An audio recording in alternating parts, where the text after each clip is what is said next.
Next on Worcester News tonight, getting students back to school safely. The city highlights new measures they're taking. Plus, questions remain about the death of a mixed martial arts fighter from Central Mass. Athletes at the gym where he trained remember him as a class act.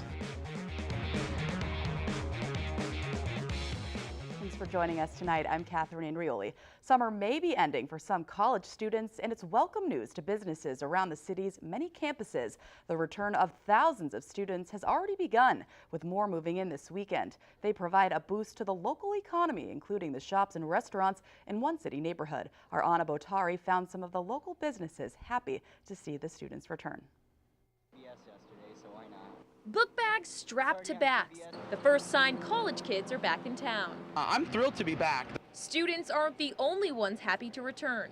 Businesses are glad to see them as well. There's no question that the influx of students, both from WPI and Becker behind us, has a giant impact. Brendan Melican owns Wooberry Ice Cream and Frozen Yogurt on Highland Street.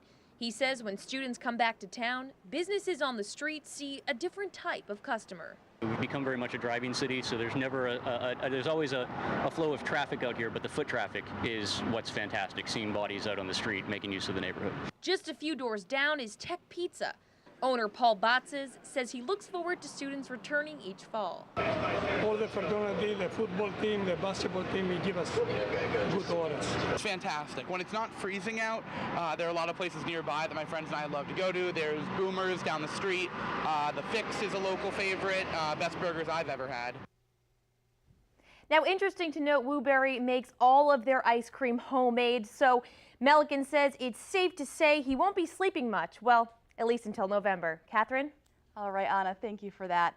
Worcester teachers are voting tonight on an agreement concerning a new contract. The school committee and the Educational Association of Worcester came to an agreement last week. Now teachers need to ratify it. The union and the school department have been at odds over a new contract. The teachers saying they've been working without one for the last year and deserve some kind of pay increase.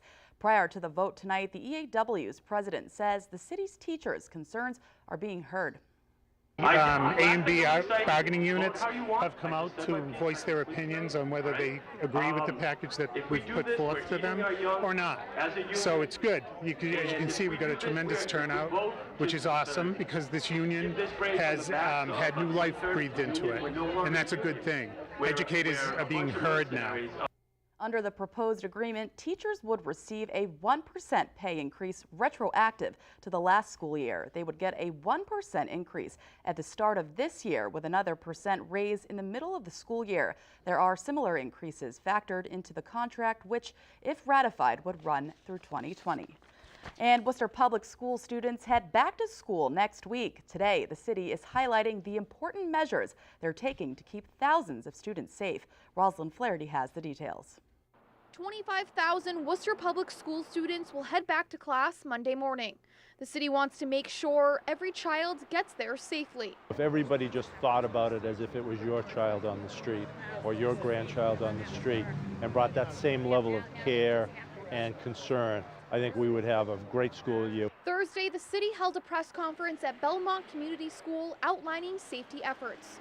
City Manager Edward Augustus says Belmont Street is one of the most challenging roadways in the city for cars and pedestrians.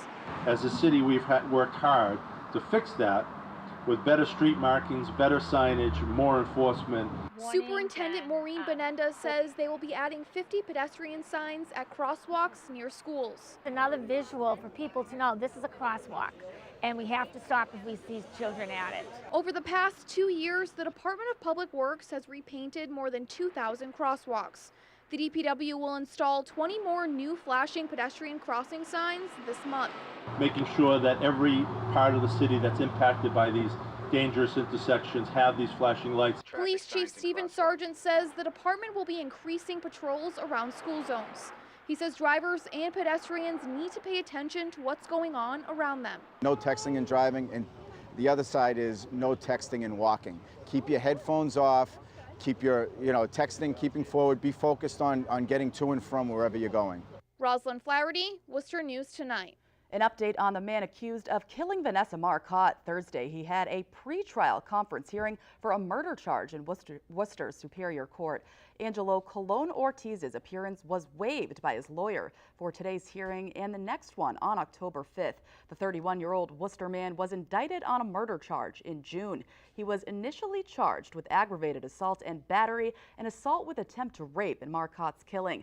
Marcotte went out for a jog last August in Princeton and never returned. Her body was discovered in the woods later that day. A pedestrian is killed after being hit by a car on I-290 Wednesday night. According to the Worcester County District Attorney's Office, the crash happened around 8:45 near the Kelly Square exit in Worcester. That pedestrian has not yet been identified. It's unclear at this time why the victim was on the highway. The crash is under investigation. Auburn police are asking for your help identifying a man and woman. Take a look at police posted these pictures on social media. They say the suspects are wanted for credit card fraud and misuse in Auburn, Oxford, and Sturbridge. Anyone with information is asked to call Auburn police. Local artists showcasing some of their work tonight at an 80s-themed block party in downtown Worcester.